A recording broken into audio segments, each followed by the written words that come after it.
Baik teman-teman sekalian, saya akan masuk ke hadis 283 bahasan kita, tepatnya urutan keempat dalam pasal kita ini. Di sebelahnya ada tulisan hadis sahih di halaman 307 ya. Dari Jabir bin Abdullah radhiyallahu anhuma. Jabir dan Abdullah, dua-duanya sahabat, maka kita bilang radhiyallahu anhuma. Dia berkata, Atana Rasulullah sallallahu alaihi wasallam fi masjidina hadha wa fi yadihi urjun. Fara'a fi qiblatil masjid nukhamah. Fa'aqbala 'alayha. Fahattaha bil urjun. Thumma qala ayyukum yuhibbu an yu'rida Allahu anhu. Inna ahadakum idha qama yusalli fa inna Allah qibala wajhi. Fala yabsuqanna qibala wajhi. Wala an yamini wal yabsuqanna an yasarihi tahta rijlihi al-yusra fa in ajilat bihi badiratun falyatful bi thawbihi hakadha wa wada'ahu ala fihi thumma dalaqah. Titik-titik artinya hadisnya masih berlanjut ya, tapi diambil saksi bahasan oleh Al-Mundhiri sampai titik ini. Kita lanjutkan terjemahannya. Rasulullah SAW kata Jabir bin Abdullah radhiyallahu anhu, pernah datang kepada kami di masjid kami ini, maksudnya Masjid Nabawi, dengan membawa tangkai kurma di tangannya. Mirip dengan hadis tadi sebelumnya ya, tangkai kurma yang berwarna kuning. Lalu beliau melihat dahak di kiblat masjid. Beliau mendatanginya dan mengeriknya dengan tangkai kurma tersebut. Kemudian beliau bersabda, siapa di antara kalian yang ingin Allah berpaling darinya? Allah enggak peduli dengan dia, enggak penuhi kebutuhannya, enggak ampuni dosanya, enggak terima doanya. Sesungguhnya tanda tanya tentu. Tentu orang semua jawab tidak ada yang mau ya. Tapi sini tidak disebutkan dalam hadis ada jawaban sahabat. Cuma langsung Nabi SAW mengatakan, sesungguhnya jika salah seorang dari kalian berdiri sholat, maka Allah di hadapan wajahnya, maka janganlah dia meludah di hadapan wajahnya, ke arah depan. Ya. Dan jangan pula di sebelah kanannya. Hendaknya dia meludah di sebelah kirinya, di bawah kakinya yang kiri. Jika ada yang tidak bisa ditahan, maka hendaknya dia meludah di bajunya begini. Dan beliau meletakkannya di mulutnya, kemudian menguceknya. Ya. Ada footnote nomor 326 di situ. Yang dimaksud di sini yang tidak bisa ditahan adalah ludah atau ingus yang keluar tanpa bisa ditahan. Kayak misalnya orang lagi flu berat, terus mucur ingusnya, terus saja dahaknya penuh, dia nggak bisa sama sekali. Kadang-kadang dia batuk ya. Kalau dia telan kembali mungkin penyakitnya nggak keluar, maka dia harus mengeluarkannya. Maka kalau darurat sekali dia tidak sempat, tetap dia ambil ujung bajunya, kemudian dia bersinkan di ujung kain bajunya atau dia meludah ke situ lalu dia menguceknya seperti ini. Nabi SAW memberikan gambaran dengan menguceknya. Hadis ini diriwayatkan oleh Abu Daud. Ya. Di situ ada footnote juga teman-teman sekalian. Di footnote nomor 327 bisa dilihat bagian-bagian bukunya. Ini adalah hadis diriwayatkan oleh Imam Muslim. Ada faedah penting. Ketahuilah bahwa sabda Nabi dalam hadis ini, maka sungguhnya Allah di hadapan wajahnya, dan di hadis sebelumnya, maka sungguhnya Allah di hadapan kalian di solat kalian. Ini tidak menafikan bahwa Allah di atas arsy-Nya, di atas seluruh makhluknya, sebagaimana itu dinyatakan oleh dalil-dalil mutawatir. Dalil mutawatir maksudnya dalil yang bersambung dan jalurnya banyak ke Nabi SAW. Dari Alkitab, Al-Quran dan juga As-Sunnah. Juga athar atau riwayat-riwayat dari para sahabat dan as-salafus salih. Semoga Allah membimbing kita untuk meneladani mereka. Karena Allah walaupun begitu ya, adalah maha luas, meliputi seluruh alam. Dia telah menyampaikan bahwa kemanapun seorang hamba menghadap, maka ia menghadap wajah Allah. Bahkan ini adalah keadaan makhluk Allah yang dapat meliputi apa-apa yang jauh lebih kecil darinya. Karena semua garis yang keluar dari pusat kepada lingkaran, maka ia akan menghadap lingkaran itu. Jika makhluk-makhluk yang tinggi berhadap-hadapan dengan wajahnya, dengan makhluk-makhluk yang rendah dari segala arah dan segi, lalu bagaimana dengan zat yang meliputi segala sesuatu? Dia maha meliputi dan tidak ada yang meliputinya. Ya. Sebagaimana disebutkan oleh Ibnu Taimiyah juga dalam buku beliau Al-Hamawiyah dan Al-Wasitiyah. Ya. Dan itu sudah dipaparkan panjang lebar. Kan kita maksud daripada ini teman-teman sekalian, kan kita sudah tahu Allah Subhanahu wa taala di atas arsy-Nya, ya. Lalu bagaimana kita memahami Allah ada di hadapan kita pada saat sholat itu dengan kemahabesaran Allah Subhanahu wa taala. Tapi tetap ini tidak menafikan Allah di atas arsy-Nya. Baik teman-teman sekalian, kita akan masuk membedah hadis ini satu persatu insyaallah. Di sini perkataan Jabir bin Abdullah, manfaat pertama, atana Rasulullah SAW fi masjidina hada wa fi yadihi urjun. Satu hari Rasulullah SAW datang kepada kami, ya, di masjid kami ini, di tangan beliau ada urjun. Ya. Yang kita garis bawahi di sini pelajarannya adalah, maksudnya Nabi SAW datang untuk menemui para sahabat. Yang paling dekat adalah untuk mengerjakan sholat tentunya, ya. Kemudian ada juga potongan di sini dikatakan fi masjidina, di masjid kami ini. Nah ini perkataan yang sangat baik teman-teman sekalian. Ya. Nabi SAW mengajarkan kepada para sahabat dan tentu kepada kita umatnya agar terbiasa mengajak orang lain, ya, merasa memiliki bersama. Apalagi kalau fasilitas umum. Jadi jangan bilang masjidku ini. Kecuali baginda Nabi SAW. Beliau berbeda. Tapi kita sebagai umatnya, kita baiknya mengatakan, ya, misal kita kerja di perusahaan. Kita mengatakan ini perusahaan kita, ya. Termasuk owner sendiri itu sangat bisa mengambil hati, ya, para stafnya dengan membahasakan ini perusahaan kita. Ya. Nabi SAW sering menggunakan bahasa itu. Ya. Misal contoh, man ahdatha fi amrina hadha ma laysa minhu fahuwa rad atau mardud. Siapa yang coba-coba buat perkara baru dalam urusan kami ini, agama kami. Nabi SAW bisa mengatakan agama yang aku bawa misalnya. Itu agama Islam. Tapi Nabi SAW mengatakan agama kami. Amrina. Juga Nabi SAW bersabda tentang larangan menipu. Man ghasyana wa laysa minna. Siapa yang menipu kami, bukan dari golongan kami. Jadi Nabi SAW di sini menggunakan sebuah retorika yang sangat menarik, yaitu bagaimana membuat para sahabat merasa memiliki. Dan Jabir bin Abdullah radhiyallahu tidak menggunakan bahasa masjidina, ya, kecuali karena beliau sudah memahami pesan dari Nabi SAW untuk memang merasa memiliki bersama, gitu kan? Ya, bisa saja di sini Jabir mengatakan radhiyallahu anhu, ya, bahwasanya kami pernah didatangi Nabi SAW di masjid beliau. Tapi beliau mengatakan sini masjidina. Kemudian potongan yang kedua, fara'a fi qiblatil masjidin nukhamah. Lalu Nabi SAW melihat di arah kiblat ada dahak, ada ludah. Ya, terlihat. Dan ini yang menjadi saksi bahasan kita, larangan meludah. Apalagi di arah kiblat. Bisa bermakna di tanah, atau kalau kita sekarang lantai masjid, atau kiblat memang itu adalah dinding masjid. Ya, bisa bermakna keduanya. Lalu Nabi SAW, ya, yang beliau lakukan adalah fa'aqbala 'alaiha fahattaha bil urjun. Ini pelajaran penting buat kita.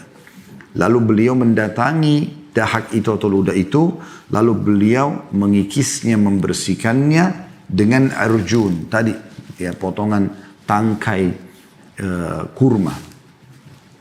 Ini teman-teman memberikan pelajaran kepada kita tentang sifat pemimpin yang baik. Bagaimana Nabi SAW memberikan contoh sebagai pemimpin, bukan hanya tahu marah, ya, bukan hanya tahu menyalahkan, tapi kalau beliau lihat sebuah kesalahan, beliau luruskan dulu. Sehingga orang memahami ternyata itu adalah perbuatan salah bagi yang belum memahaminya. Dan juga sekaligus beliau memberikan contoh, ini loh, kalau lihat kesalahan begini, lakukan yang ini. Langsung beliau ajarkan pada saat itu. Dan ini sifat pemimpin yang luar biasa. Karena teman-teman, efek daripada sebuah fatwa, kalau agama, atau instruksi, kalau dari seorang pemimpin, ya, orang tua kepada anak misalnya, suami pada istri dan seterusnya, ini akan berefek teman-teman pada saat kita sendiri sebagai seorang praktisi. Kalau kita ribut dalam ceramah, sholat malam lah, kita sendiri gak pernah sholat malam, gak berefek pada orang. Bukankah apa yang disampaikan oleh para ustaz-ustaz sama saja? Tapi kita bisa bedakan Kalau dia berbekas pada jiwa, berarti si penyampai ini bisa saja dia seorang praktisi. Karena kalau dia sudah mengerjakan, lalu dia sampaikan, Allah berkahi. Maka Imam Malik rahimahullah pernah ditanya tentang keutamaan membebaskan budak. Beliau tidak jawab 2 bulan. Setelah 2 bulan baru kemudian beliau jawab. Beliau katakan, siapa yang bertanya tentang keutamaan budak 2 bulan lalu? Beliau tahu waktunya. Jadi itu memang berarti ada unsur kesengajaan. Maka yang bertanya hadir situ lalu angkat tangan mengatakan, saya wahai imam, saya wahai guruku, gitu kan. Imam itu kayak kita kiai, ustadz, ya. Maka Imam Malik menyebutkan keutamanya ini disebutkan banyak keutamanya. Lalu si penanya ini berkata, kenapa anda baru jawab setelah 2 bulan? Apa kata Imam Malik rahimahullah? Karena aku mengumpulkan uang dulu selama 2 bulan agar aku bisa membebaskan budak, lalu aku ajarkan kepadamu. Begitu luar biasanya mereka menjaga itu. Ya. Nah di sini pemimpin yang baik adalah pemimpin yang menjadi contoh dan suri tauladan. Dia memberikan contoh sekaligus meluruskan kesalahan yang ada dan mengajarkan solusi jalan keluarnya. Ya. Di sini Nabi SAW langsung menggabungkan keduanya. Jadi beliau begitu masuk masjid, beliau tahu itu kesalahan, sudah ada ludah. Beliau nggak bilang siapa yang meludah nih, ayo bersihin. Nggak seperti itu. Beliau bisa saja suruh siapa para sahabat atau orang yang meludah itu mengaku misalnya. Wahyu bisa membantu beliau untuk menyampaikan siapa orangnya gitu kan. Tapi Nabi SAW melakukan hal yang luar biasa. Beliau fa'aqbala 'alaiha, maka beliau menuju ke ludah itu, lalu beliau dikatakan fahattamaha bil urjum. Lalu beliau membersihkan, mengikisnya, menghilangkan itu supaya sudah sampai tidak ada. Ini pelajaran yang kedua. Sifat kepemimpinan yang luar biasa dari baginda Nabi SAW. Yang ketiga. ثم قال أيكم يحب أن يعرض الله عنه. Siapa di antara kalian yang berharap ya Allah berpaling darinya. Ini juga teman-teman sebuah retorik yang sangat menarik dari seorang guru, ya, seorang pendidik. Nabi SAW sebenarnya tahu siapa yang melakukannya. Wahyu menyampaikan pada beliau. Tapi ciri khas Nabi SAW, beliau tidak mau menyoroti orang secara langsung. Secara umum beliau nyoroti. Ada pernah beberapa sahabat, mereka nggak sholat Jumat. Maka Nabi SAW mengatakan, ma balu aqwam. Kenapa ada sebagian kaum ya yang meninggalkan Jumat? Kalau mereka tetap melakukan, maka Allah akan tutup hati-hati mereka. Padahal Nabi SAW tahu pelakunya. Ada pernah orang, Nabi SAW tugaskan untuk mengumpulkan zakat, gitu kan. Pada saat orang itu pergi, dia kumpulin zakat, dia datang ke masjid, lalu dia mengatakan, ini adalah zakat kalian, ini yang saya sudah kumpulkan dari umat, dan ini buat saya, maksudnya saya dikasih oleh orang-orang. Maka Nabi SAW tahu siapa orang itu. Orang itu lagi ngomong di masjid. Nabi SAW naik mimbar, ingin meluruskan kesalahan tersebut, lalu mengatakan, kenapa ada orang yang kami tugaskan? Padahal orang itu ada di situ. Nabi nggak permalukan sebutkan namanya. Artinya yang tahu ya sudah tahu, yang tidak tahu ya sudah, yang penting ambil pelajarannya. Kata Nabi SAW, kenapa ada orang yang kami tugaskan untuk mengumpulkan zakat, lalu dia datang, dia mengatakan ini zakat yang saya kumpulkan untuk kalian, dan ini adalah untuk saya. Coba dia duduk di rumahnya, apakah yang untuk dia itu akan diberikan? Artinya dia karena sedang bertugas utusan Nabi SAW, maka dia diberi. Seharusnya tidak boleh dia terima. Yang biasa dibahasakan dengan hadiah ummal, ya, hadiah untuk para pegawai, itu nggak boleh. Anda kalau sebagai pegawai, sebagai staf harus Anda fahami masalah ini. Kalau Anda diberikan bonus oleh vendor, oleh siapa, supplier atau apalah gitu kan. Ya, atau diskon-diskon dari tempat belanja kebutuhan kantor, bukan uang Anda pribadi, bukan Anda beli untuk kebutuhan Anda di rumah. Untuk kantor, maka itu berarti punya perusahaan. Bukan punya Anda, nggak boleh. Karena Anda datang membawa uang perusahaan. Maka tentu pemilik bonus-bonus tersebut dan diskonnya adalah pemilik harta itu. Ini poin harus digarisbawahi teman-teman, karena banyak sekali pelanggaran dalam masalah ini. Ya. Di sini Nabi SAW coba memberikan pelajaran, ya, dan pendidikan yang luar biasa. Kata Nabi SAW, Nabi sudah tahu siapa yang benar, tapi Nabi mengatakan, siapa di antara kalian? Nabi nggak bilang, ini yang meludah nih, Allah akan berpaling darinya. Nabi SAW mengatakan, siapa dan kalian yang Allah mau berpaling darinya. Makna berpaling adalah Allah tidak terima doanya, Allah tidak kasihani dia, Allah tidak berikan rezeki, Allah nggak sembuhin penyakitnya, Allah nggak penuhin hajatnya. Banyak maknanya. Maksudnya adalah orang yang meludah seperti ini, Allah berpaling darinya loh. Seperti contoh rasionalnya ya. Anda lagi diundang oleh presiden, lalu Anda meludah di depannya dia. Walaupun Anda ya pakai tisu, apalagi kalau tidak pakai tisu pun, masih sudah dianggap aib. Mungkin Anda diusir dari istana itu. Pelajaran yang keempat adalah sabda Nabi SAW, Inna ahadakum idha qama yusalli fa inna Allah qibala wajhi. Fala yabsuqanna qibala wajhi. Sesungguhnya salah seorang di antara kalian, ini pelajaran keempatnya, sesungguhnya seseorang di antara kalian kalau sedang sholat, maka Allah ada di hadapannya. Maka jangan dia meludah ke arah wajahnya, saya ke depannya. Ya. Dan ini menandakan Allah subhanahu wa ta'ala, saudaraku seiman, pelajarannya adalah mengawasi hambanya dan mengetahui apa yang hambanya kerjakan. Ya. Allah mengatakan, وَقُلِ اعْمَلُوا فَسَيَرَ اللَّهُ وَرَسُولُهُ. Ya. Berbuatlah kalian, maka Allah dan Rasulnya akan melihat apa yang kalian lakukan. Apa yang kalian lakukan. Gitu. Allah SWT mengetahui amal hamba-hambanya. Maka di sini, Allah subhanahu wa ta'ala berarti hadir. Ya. Dan Allah menyebutkan dalam ayat kursi tentang sifatnya adalah la ta'khuduhu sinatun wala naum. Allah itu tidak akan pernah mengantuk apalagi tidur. Ya.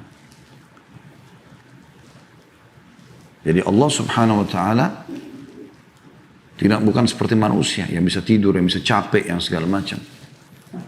Dan tanpa penciptaan langit dan bumi, Allah mengatakan bahwa massana min lugub, dan kami tidak pernah letih dalam menciptakan langit dan bumi dan mengurus semuanya itu. Jadi sifat Allah berbeda.